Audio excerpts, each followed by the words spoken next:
I've got some stain already pre-mixed, and I just take a large tray and just pour the fluid into it, and then I'll take a scrap piece of wood and just check and see what the intensity is. If I need a bit darker, I'll put a little bit more black or brown into it, but that looks about right, and it'll show the grain quite nicely. Now here comes the real messy part.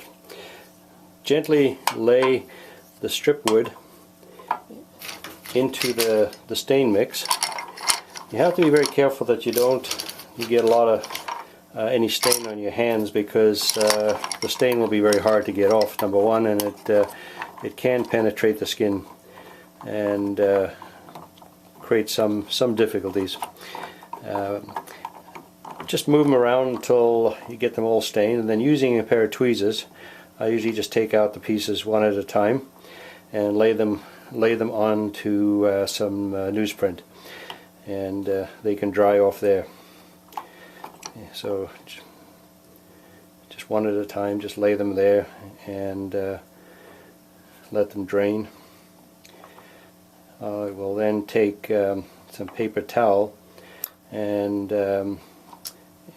gently mop those dry.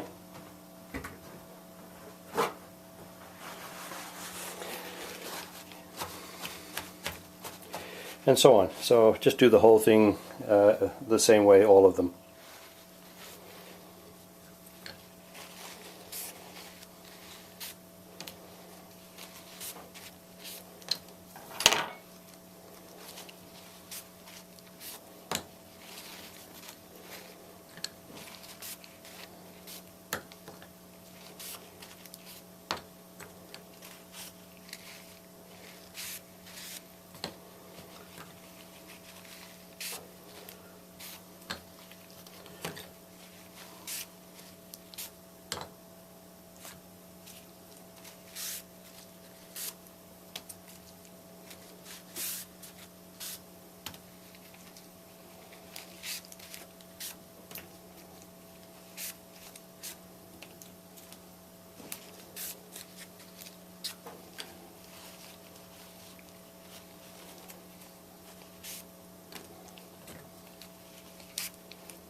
So I'd like to just give a little bit more character, a little bit more aging effect to these timbers, and we're only dealing with the outside timbers, and I use sometimes just a diluted stain in sort of a driftwood color.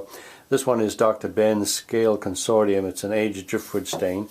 It's a bit like a paint consistency. It is an alcohol base, and so what I'll do is I'll just lightly wipe it on the surface in almost a dry brush effect, and what it does is gives a little bit of a patina to look like some aging with some driftwood stain showing through. So it's not freshly creosote. I just use either a Kleenex, or you can also use a cloth, and it's just a matter of wiping it. And each timber would have a different amount of stain on it. It doesn't take very much to do that. So you get these nice textures, and you can see the difference between if I put one against the other that hasn't been treated. You can see the difference. You just put you can see the contrast, and it gives it a bit of character, and the grain shows up because you're only touching the surface of the wood, so the grain tends to show up as as little fishes. My next step is just to take a strip of 2x6, pre-stain it, and we want to chop these little tiny pieces that are going to be the spaces between each of these joists, and I'll show you that in a few seconds.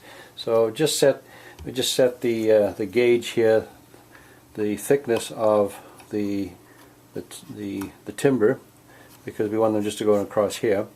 And once I set the gauge, and then just chop the whole strip of wood up with all these little strips of wood. These will be the spaces that are between each of the joists, and typically in the prototype these would be cast iron pieces that would be bolted through to join the timbers together. We don't need to do that.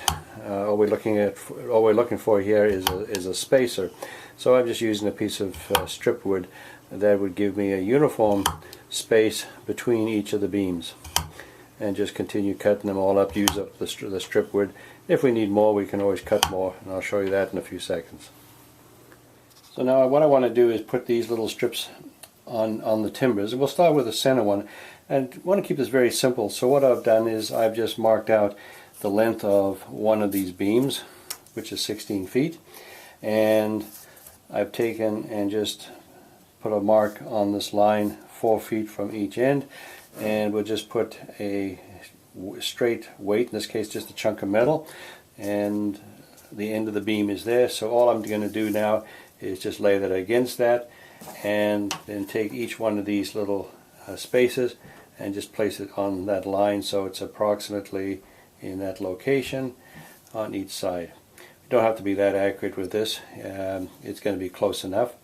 So a little bit of white glue will fix that. I like to use these pads, tear off, and I usually just put a little bit of white glue, just a little bit on there like so. I use a toothpick, and so what I'll do now is just take that and put a little bit of glue on there, lay it on the beam that's flush on the end so that they're going to be approximately evenly spaced. Very simple to do. Takes just a couple of minutes, and just lay it on there. They're a little bit oversized, which is fine, because then all we have to do is trim it off afterwards, and we'll do every one of these on each of these beams. I'll do the inside, and again the same thing. Just take a little bit of white glue with a toothpick, just a little dab, and lay it on the mark. And once we've done this, and the glue's dried, we'll do the same thing on the opposite side, so they're back to back, and those will be the spaces between the beams when they're all laminated together, and you'll see how that works in a few minutes.